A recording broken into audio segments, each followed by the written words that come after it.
तो कहानी की शुरुआत होती है लाइट और डार्क कॉन्टिनेंट की फाइट से, जो सालों से चली आ रही है। लाइट आर्मी ने डार्क कॉन्टिनेंट को खत्म करने की बहुत कोशिश की, पर वो कभी उन होल्स को क्रॉस नहीं कर पाए जो 7 डीमन किंग गार्ड कर रहे थे, जिनमें सबसे स्ट्रॉन्ग फर्स्ट मनार्क का मर्लिन था, जो अभी कुछ काम कर रहा था, पर उसका ध्यान बार बार भटक रहा था क्योंकि उनके घर के पास ही दोनों कॉन्टिनेंट के बीच फाइट चल रही थी।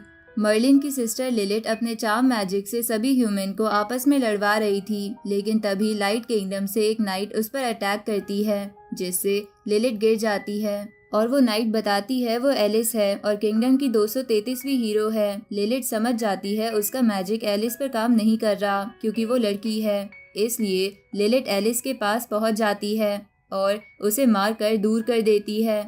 अब लिलिट लगातार एलिस को मारने लगती है और एलिस कोई अटैक नहीं कर पा रही थी, जिसकी वजह से लिलिट एलिस को वीक कहती है। अब एलिस उसे अपनी रियल पावर दिखाती है और एलिस की होली स्वॉर्ड चमकने लगती है और बड़ी भी हो जाती है।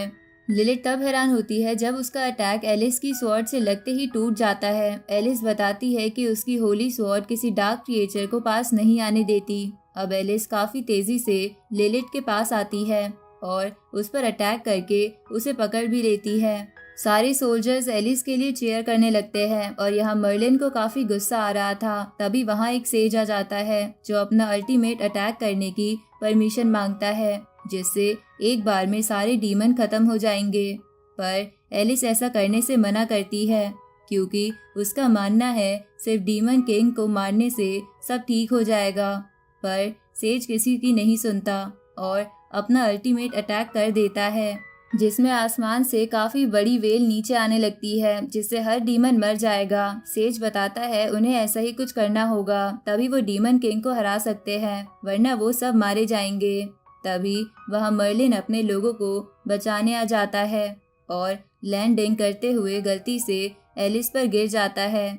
एलिस मर्लिन पर चिल्लाने लगती है और मर्लिन याद करने की कोशिश करता है कि वो कौन है। तभी लिलिट बोलती है ये एक बेकार सी हीरो है, पर मर्लिन को पता था कि लिलिट उससे हार चुकी है। एलिस मर्लिन को मारने आने लगती है, पर मर्लिन उसे एक उंगली से दूर गिरा देता है। मर्लिन को देखते ही सेज को याद आ जाता है कि वो कितना स्ट्रांग है, इसलिए वो अपने सारे सोल्जर्स की एनर्जी लेकर अपने अल्टीमेट वेपन को देने लगता है। तभी उस वेल में से काफी स्ट्रांग एनर्जी बीम निकलती है, पर मर्लिन अपनी स्वॉर्ड निकालता है और एक अटैक से उस वेल को खत्म कर देता है। ये देखकर सेज मर्लिन के पैरों में गिर जाता है और सारा इल्जाम एलिस पर डाल देता है। मर्लिन आगे कुछ करता इससे पहले डीमंस की मीटिंग स्टार्ट हो जाती है, तो मर्लिन जल्दी से भागते हुए जाने लगता है, पर एलिस उसे रोकती है और उससे फाइट करने की कहती है। पर मर्लिन कहता है वो उससे फाइट करने के लिए बहुत वीक है, पर वो इतनी दूर से यहाँ फाइट करने आई है, इसलिए मर्लिन उस पर एक अटैक कर देता है, जिसे एलिस शील्ड से रोकने की कोशिश करती है, पर वो ज़्यादा देर तक रोक नहीं पाती और दूर गिर जाती है। मर्लिन के अटैक से जमीन के भी 2 टुकड़े हो जाते हैं। अब यहाँ मीटिंग में सभी मर्लिन पर चिल्ला रहे थे क्योंकि वो अपनी हर लड़ाई में काफी ज्यादा डिस्ट्रैक्शन करता है, जिसकी वजह से अब उसे 60 बिलियन यान डीमन रोम को देने हैं। पर मर्लिन बताता है उसने आज तक सबसे ज्यादा फाइट जीती है और इंसानों को हराया है, पर बाकी डीमन मर्लिन को बताते हैं उसका काम डीमन रोम के लिए पैसा कमाना था, ना कि फाइट जीतना। ये बातें सुनकर मर्लिन बाहर आ जाता है और सोचने लगता है उसे क्या करना चाहिए। तभी वहाँ लिलिट आ जाती है और मर्लिन उसे बताता है कि वो दूसरे किंगडम जा रहा है फाइट करने, पर लिलिट को लगता है मर्लिन को निकाल दिया गया है। पर मर्लिन बताता है ऐसा कुछ नहीं है, उस पर बस एक कर्स है जिसकी वजह से वो अपने से कमजोर अपोनेंट से फाइट नहीं कर सकता, और अगर वो फाइट करता है तो उसका दिल छोटा होता चला जाएगा। इसलिए मर्लिन निकल जाता है अपने नए एडवेंचर पर। यहाँ एलिस सोच रही थी अगर उसने होली आर्मर नहीं पहना होता तो वो कब की मर चुकी होती। तभी वहाँ लिलिट आ जाती है और लिलिट को देखकर एलिस मरने की एक्टिंग करने लगती है, क्योंकि इस हालत में वो लिलिट से फाइट नहीं कर सकती थी। लिलिट एलिस को देखकर रुक जाती है और उसकी लाश को अपने साथ ले जाने की कहती है, क्योंकि वो इतने क्यूट फेस को मिट्टी में बेकार नहीं होने दे सकती थी। पर एलिस काफी भारी थी, जिसकी वजह से वो उसे ले जा नहीं पा रही थी। तो लिलिट फैसला करती है कि वो एलिस को काट कर लेके जाएगी। अब लिलिथ एलिस पर अटैक करती है। इससे पहले एलिस हट जाती है और वहां से भागने लगती है, पर लिलिथ एलिस के पीछे अपने 2 वॉल्फ डॉग छोड़ देती है। एलिस भागते हुए सोच रही थी कि उसके मास्टर ने उसे फाइट में जाने से मना किया था, क्योंकि वो अभी पूरी तरह से तैयार नहीं है। इसलिए एलिस एक बार वेल्स किंगडम जाकर अपनी स्किल्स को इम्प्रूव करने की सोचती है। तभी एलिस एक वॉल्फ को मार देती है, जिससे उसे थोड़ी शांति मिलती है। पर तभी दूसरा वॉल्फ अपनी फाइनल फॉर्म में आ जाता है और एलिस को पकड़ लेता है। लेकिन वॉल्फ एलिस को मारता इससे पहले वह मर्लिन आ जाता है और वॉल्फ को रोक देता है।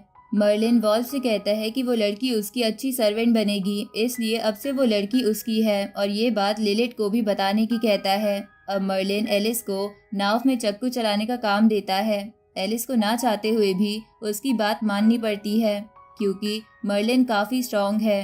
अब वो समुद्र के बीच में थे और उन्हें बहुत सारे फिश मॉन्स्टर घेर लेते हैं, और एलिस बताने लगती है कि वो कितने स्ट्रॉन्ग है, पर वो सब बस मर्लिन को देखकर ही भाग जाते हैं। फिर थोड़ा आगे जाने के बाद सभी मॉन्स्टर अचानक से गायब हो जाते हैं और मर्लिन बताता है कि यहाँ ज़रूर कोई काफ़ी स्ट्रॉन्ग मॉन्स्टर आने वाला है, इसलिए सारे वीक मॉन्स्टर चले गए। तभी वो बड़ा मॉन्स्टर उनके सामने आ जाता है और एलिस मर्लिन को उससे फाइट करने को कहती है, पर मर्लिन बताता है कि वो स्विम नहीं कर सकता। ये सुनकर एलिस हैरान हो जाती है और कहने लगती है कि वो इतना स्ट्रॉन्ग है और स्विम तक नहीं कर सकता। फिर एलिस खुद ही फाइट करने जाती है और अपनी स्वॉर्ड से अटैक करती है, पर एलिस पूरी पावर यूज़ करने के बाद भी ज़्यादा कुछ कर नहीं पाती। अब वो मॉन्स्टर उनकी बोट के पास आ जाता है और मर्लिन को मौका मिल जाता है। तभी मर्लिन सिर्फ एक अटैक से उस इतने स्ट्रॉन्ग मॉन्स्टर को मार देता है। अब वो दोनों दूसरी साइड आ जाते हैं और मर्लिन एलिस से कहता है कि वो किसी काम की नहीं है, ना उसमें दिमाग है ना वो स्ट्रॉन्ग है, इसलिए मर्लिन उससे दूर हो जाता है। पर जाने से पहले मर्लिन एलिस का आर्मर ले लेता है, क्योंकि वो उसे बेचकर उससे पैसा कमा सकता है। जिसके बाद हम देखते हैं एलिस को कोर्ट में सज़ा मिलती है, क्योंकि वो मर्लिन को हरा नहीं पाई, और उसे 50,000 गोल्ड का फाइन भी लगता है, क्योंकि उसने वो होली आर्मर भी खो दिया था। अब 1 साल बाद हम देखते हैं एलिस पायरेट से फाइट कर रही होती है। एलिस एक लड़की को बचाने की कोशिश कर रही थी, पर वो अकेली थी और उसे मदद के आने तक उस लड़की को बचाना था। पर पायरेट्स हंसने लगते हैं, क्योंकि एलिस अकेली उनका कुछ नहीं बिगाड़ सकती थी। अब वो एलिस पर अटैक कर देते हैं, लेकिन तभी वहाँ मर्लिन आ जाता है और कहता है वो उनका ड्रामा खत्म होने तक वेट नहीं कर सकता था। पायरेट्स को लगता है मर्लिन कमज़ोर है, क्योंकि वो उसकी मैजिक पावर सेंस नहीं कर पा रहे थे। पर तभी मर्लिन एक अटैक करता है, जिससे सभी पायरेट्स एक साथ हार जाते हैं और यहाँ तक कि जो शिप मदद के लिए आ रही थी वो भी डिस्ट्रॉय हो जाती है। एलिस मर्लिन को पहचान नहीं पाती और उसके पास चली जाती है, लेकिन मर्लिन तुरंत ही चला जाता है। जिसके बाद हम देखते हैं क्वीन ने मर्लिन को वांटेड घोषित कर दिया है और उसका असली नाम किसी को नहीं पता, इसलिए उसे नाम दिया है नाइट ब्लेड। ये सब सुनकर एलिस गुस्से में आ जाती है और टीवी पर कहने लगती है वो कोई मुजरिम नहीं है। जिसके बाद एलिस घर पर होती है और वो खुश थी, क्योंकि उसने 10,000 गोल्ड कलेक्ट कर लिया है। पर वो याद करती है अभी उसे काफ़ी दूर जाना है, क्योंकि उस पर 50,000 गोल्ड का कर्जा है। फिर वो मर्लिन को याद करते हुए गुस्सा होने लगती है, क्योंकि उसकी वजह से आज वो इतनी परेशान है। जिसके बाद हम मर्लिन को देखते हैं, जो अपना पोस्टर देखता है और खुश नहीं था, क्योंकि उसके ऊपर सिर्फ 5,000 का इनाम था, जो काफ़ी कम था। फिर मर्लिन याद करता है उसने जो एलिस का आर्मर बेचकर पैसे कमाए थे वो सब उसने खर्च कर दिए। जिसके बाद मर्लिन एक रेस्टोरेंट में पहुंच जाता है और वहां जॉब मांगता है। शॉप ओनर उससे पूछती है कि क्या उसके पास कोई स्किल है। मर्लिन बताता है वो डांस काफ़ी अच्छा करता है और डांस करके दिखाने लगता है। मर्लिन का डांस देखने के लिए भीड़ लग जाती है और ओनर उसे तुरंत हायर कर लेती है और मर्लिन को काफ़ी अच्छी सैलरी भी देती है। सैलरी सुनकर मर्लिन थोड़ा हैरान होता है कि इतनी अच्छी सैलरी इतनी जल्दी कैसे मिल सकती है। ओनर बताती है यहाँ 2 शिफ्ट है, दिन की शिफ्ट में सब लोग आते हैं और रात की शिफ्ट में ज़्यादातर लड़कियाँ आती है। ओनर अपना नाम मार्था बताती है और मर्लिन अपना नाम नाइट शिफ्ट रखता है। दूसरी तरफ एडवेंचरर गॉब्लिन से फाइट कर रहे थे, लेकिन गॉब्लिन गिनती में उनसे काफी ज्यादा थे। यहाँ नाइट शिफ्ट में मर्लिन का सारा ध्यान सिर्फ लड़कियों पर था, जिससे वो उन्हें इम्प्रेस कर सके। सभी लड़कियां मर्लिन से काफी खुश थी, जिस वजह से मार्था की सेल काफी बढ़ जाती है। मार्था को लग रहा था कि मर्लिन इससे पहले किसी बड़ी जगह काम करता होगा, इसलिए वो उससे पूछने लगती है कि वो कहाँ से आया है और पहले कहाँ काम करता था। पर मर्लिन का राज सामने ना आ जाए, इसलिए वो बात बदल देता है। पर पूरे विलेज के लोग मर्लिन से काफी गुस्सा थे, क्योंकि वो उनके घर की लेडीज को अपने प्यार में फंसा रहा था। इसलिए वो एलिस को हायर करते हैं, जो उसे कहीं दूर ले जाए। अब एलिस भी रेस्टोरेंट में पहुंच जाती है और धीरे धीरे मर्लिन के पास जाने लगती है। पर एलिस गलती से स्टेज पर आ जाती है और मर्लिन को लगता है कि वो भी उसका डांस ज्वाइन करना चाहती है, इसलिए वो उसके साथ डांस करने लगता है। अब डांस करते हुए उन दोनों को पता चल जाता है कि वो कौन है। एलिस चिल्लाते हुए कहने लगती है कि जब से मर्लिन उसे छोड़कर गया है, उसकी जिंदगी बेकार हो गई है। सभी लेडीज को लगता है कि मर्लिन और एलिस पहले से साथ थे और मर्लिन ने उसे छोड़ दिया, जिसकी वजह से सभी को लगने लगता है कि मर्लिन कितना कमीना इंसान है। अब वो दोनों रूम में आ जाते हैं और एलिस मर्लिन से उसका आर्मर मांगने लगती है, पर मर्लिन बताता है उसने तो वो काफी पहले ही बेच दिया। एलिस जल्दी से उसका आर्मर वापस लाने की कहती है, वरना वो उसे अरेस्ट कर लेगी। मर्लिन एलिस को याद दिलाता है कि वो उससे फाइट में कभी नहीं जीत सकती। ये सुनकर एलिस को लगता है उसे जिंदगी भर कर्ज चुकाना होगा। फिर वो बताने लगती है कि कर्ज चुकाने के लिए वो एडवेंचरर बन गई और कैसे कैसे उसने कितनी मुश्किल फाइट्स की। एडवेंचरर वाली बात सुनकर मर्लिन खुश हो जाता है और पूछने लगता है कि वो कैसे गिल्ड ज्वाइन कर सकता है।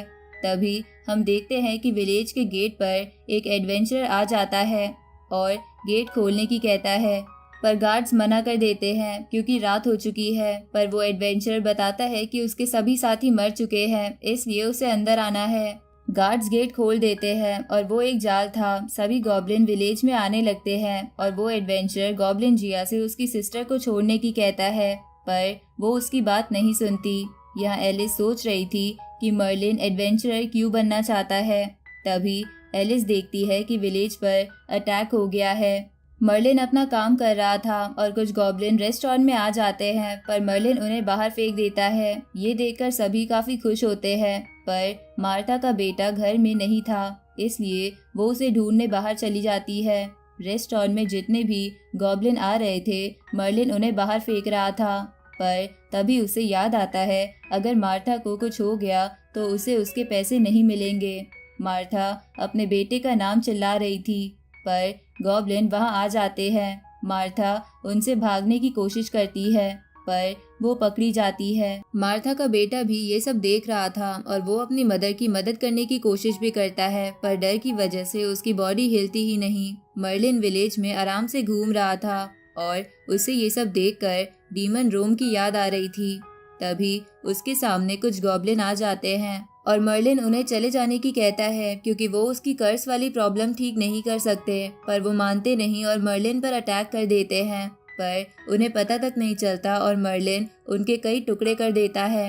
एलिस मर्लिन को देखती है और उसे लगता है कि ये सब मर्लिन का ही काम है, पर मर्लिन बताता है कि वो ऐसे लो रैंक वाले क्रिएचर के साथ कभी काम ना करे। एलिस मर्लिन से विलेज वालों की मदद करने की कहती है, पर मर्लिन साफ मना कर देता है। फिर एलिस अकेले ही फाइट करने लगती है और जिया उसे दूर से परख रही थी।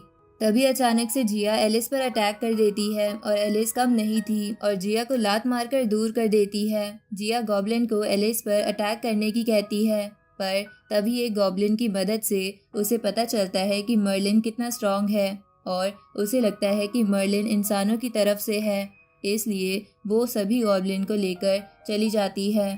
अब सभी विलेज वाले अपनी फैमिली वालों को ढूंढ रहे थे, पर एक एडवेंचरर हेनरी वहां आता है और बताता है कि गॉब्लिन ने उनकी फैमिली वालों को मार दिया, इसलिए उन्हें उनके बारे में भूलकर आगे की सोचनी चाहिए। तभी वहां एलिस आ जाती है और उसके साथ में घायल एडवेंचरर भी था, जो सभी को बताता है कि जो भी इंसान गायब है उन्हें गॉब्लिन अपने साथ अपनी केव में ले गए हैं। पर हेनरी विलेज वालों को उनकी बात पर भरोसा नहीं करने दे रहा था, तो एलिस हेनरी की लात मारती है, जिससे वो दूर गिरता है। अब मार्था का बेटा अपने फादर की स्वॉर्ड लेकर अपनी मदर को बचाने जाने की सोचता है, पर मर्लिन वहां आ जाता है और उसे रोक देता है। पर फिर भी वो जाने की जिद करने लगता है, जिससे मर्लिन को याद आता है कि कैसे उसने बचपन में अपनी सिस्टर को बचाने के लिए फाइट की थी। तो मर्लिन खुद मार्था को बचाने जाने के लिए तैयार हो जाता है और सोचता है ये पहली बार होगा जब वो इंसानों के लिए अपनी स्वॉर्ड उठाएगा। मर्लिन जाने लगता है, लेकिन तभी उसे याद आता है कि उसे तो पता ही नहीं कि गॉब्लिन केव कहाँ है। मर्लिन देखता है कुछ लोग अपने लोगों को बचाने जाने के लिए टीम बना रहे थे, तो मर्लिन भी उस टीम में शामिल हो जाता है। अब वो सभी गॉब्लिन केव तक पहुंच जाते हैं, जहां बहुत सारे गॉब्लिन उनका वेट कर रहे थे और उन्होंने एक फायर ट्रैप भी लगाया था। पर मर्लिन आसानी से ट्रैप क्रॉस कर लेता है और जिया के पास पहुंच जाता है। अब जिया काफी डर जाती है, क्योंकि उसे लगा था कोई भी इंसान कभी उस ट्रैप को पार नहीं कर पाएगा, इसलिए वो अपना सबसे स्ट्रॉन्ग अटैक यूज करती है। पर सिर्फ मर्लिन की चीख से उसका अटैक खत्म हो जाता है और सभी गॉब्लिन भी उड़ जाते हैं। फिर मर्लिन जिया को सिर्फ एक पंच मारता है, जिससे वो पहाड़ से जाकर टकराती है और गिर जाती है। सभी काफी हैरान थे कि मर्लिन इतना स्ट्रॉन्ग कैसे हो सकता है कि जिया जैसी इतनी स्ट्रॉन्ग गॉब्लिन को इतनी आसानी से हरा दे। तभी उन्हें मर्लिन को देखकर नाइट ब्लेड की याद आती है। अब सभी केव के अंदर चले जाते हैं और एलिस गलती से गॉब्लिन किंग के रूम में पहुंच जाती है। गॉब्लिन किंग खुश हो जाता है कि उसे भी कोई फाइट करने के लिए मिल गया। अब एलिस गॉब्लिन किंग से फाइट करने लगती है, पर गॉब्लिन किंग काफी स्ट्रॉन्ग था और इतना मोटा होने के बाद भी वो काफी फास्ट था। पर एलिस अपनी होली स्वॉर्ड से कई काफी स्ट्रॉन्ग अटैक कर देती है, जो गॉब्लिन किंग के लग भी जाते हैं, जिससे उसे लगता है शायद वो जीत गई। पर तभी गॉब्लिन किंग वापस खड़ा हो जाता है और अपनी रियल फॉर्म में आ जाता है और एलिस के काफी जोर से एक मुक्का मारता है, जिससे एलिस वापस खड़ी नहीं हो पाती। इधर मार्था बचकर भाग रही थी और तभी उसके सामने मर्लिन आ जाता है और मर्लिन मार्था से कहता है कि वो ओवर टाइम कर रहा है, तो बोनस तो मिलना चाहिए। मार्था मर्लिन का हाथ पकड़कर भागने लगती है और उनके पीछे कुछ गॉब्लिन आ जाते हैं, पर मर्लिन उन्हें एक झटके में मार देता है। मार्था एलिस को बचाने की कहती है, क्योंकि उसकी वजह से ही वो लोग जेल से निकल पाए। मर्लिन सोचने लगता है उसे मदद करनी चाहिए या नहीं। तभी मार्था कहती है कि अगर वो मदद करेगा तो वो उसकी सैलरी 3 गुना कर देगी। ये सुनकर तो मर्लिन खुश हो जाता है और जाने लगता है।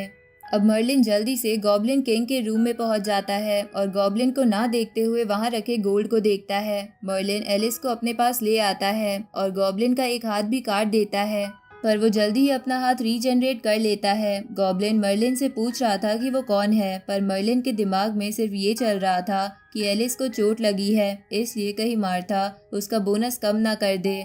अब गॉब्लिन किंग अपनी पूरी पावर के साथ मर्लिन पर अटैक करने लगता है, पर उसके किसी अटैक का मर्लिन पर कोई असर हो ही नहीं रहा था। मर्लिन को ऐसे फाइट करता देख एलिस समझ जाती है कि वही नाइट ब्लेड है। अब गॉब्लिन किंग अपना सबसे स्ट्रॉन्ग अटैक करने की कहता है और तैयार हो जाता है, पर उस अटैक से भी कुछ नहीं होता और मर्लिन भी एक अटैक कर देता है, पर वो अपनी पावर को कम करना भूल जाता है और पूरी केव ही गिरने लगती है। मर्लिन को समझ नहीं आ रहा था कि एलिस को बचाना चाहिए या गोल्ड लेना चाहिए, पर तभी उसके दिमाग में आता है कि एलिस उसे गिल्ड में ज्वाइन करा सकती है, इसलिए वो उसे लेकर बाहर आ जाता है।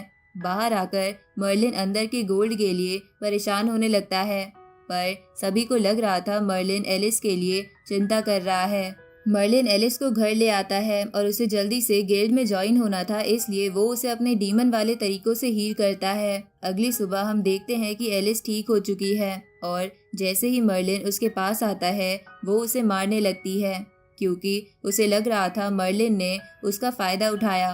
पर मर्लिन बताता है उसने उसकी चोटें ठीक की, जिसके लिए उसे उसका थैंक्स करना चाहिए। साथ ही मर्लिन बताता है कि एलिस की वजह से वो केव में रखा इतना सारा गोल्ड भी नहीं ले पाया, इसलिए मर्लिन एलिस से कहता है कि उसे उसकी एडवेंचरर बनने में मदद करनी होगी।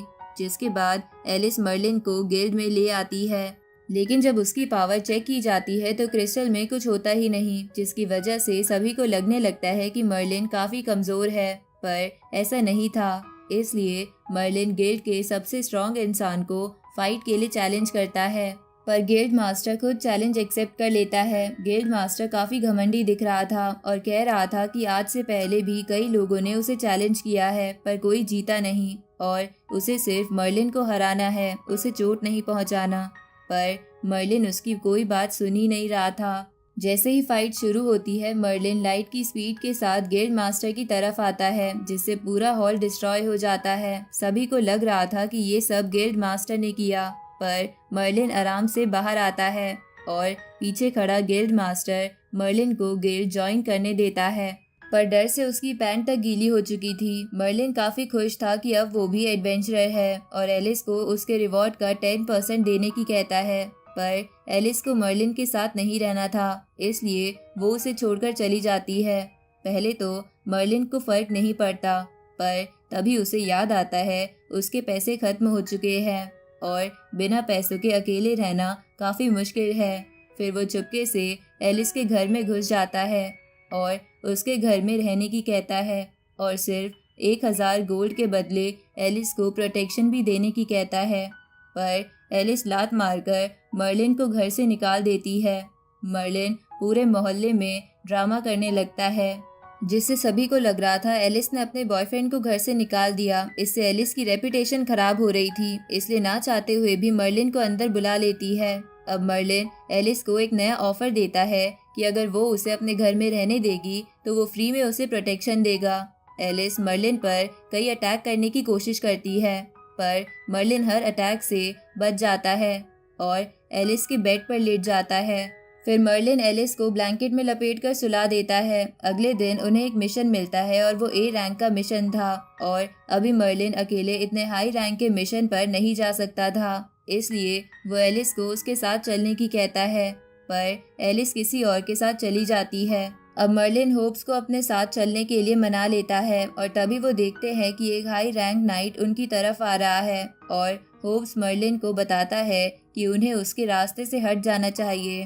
पर वो नाइट होप से गुस्सा हो जाता है और उसे मारने वाला होता है, पर मर्लिन बीच में आकर नाइट का हंटर पकड़ लेता है और उसे नीचे गिरा देता है। लेकिन तभी वो सभी देखते हैं बहुत सारे फायर राइनो उनकी तरफ आ रहे हैं। मर्लिन समझ जाता है कि वो किसी से डरकर भाग रहे हैं। नाइट उन्हें रोकने की कोशिश करता है, पर वो नहीं रोक सकता था, इसलिए मर्लिन आगे आ जाता है और एक राइनो को उठाकर फेंक देता है। ये देखकर सभी काफी हैरान हो जाते हैं और बाकी सभी राइनो अपना रास्ता बदल लेते हैं। मर्लिन की ऐसी पावर देखकर वो नाइट उससे माफी मांगता है। तभी उस नाइट की कैरेज में से प्रिंसेस बाहर आती है और मर्लिन को उसके साथ चलने की कहती है, क्योंकि वो उसके जैसे स्ट्रांग लोगों की इज्जत करती है। प्रिंसेस मर्लिन को हर महीने 5000 गोल्ड कॉइन देने की भी कहती है, पर मर्लिन को लालच आ जाता है और वो प्रिंसेस से कहता है कि अगर वो उसका उधार खत्म कर दे तो वो उसके साथ चल सकता है। फिर मर्लिन बताता है कि उसके ऊपर 60 बिलियन गोल्ड का उधार है। ये सुनकर प्रिंसेस और उसके नाइट बिना कुछ कहे ही चले जाते हैं। इधर एलिस, उसका टीम लीडर और क्लोड नाम का एक बंदा उनके साथ मिशन के लिए जा रहा था।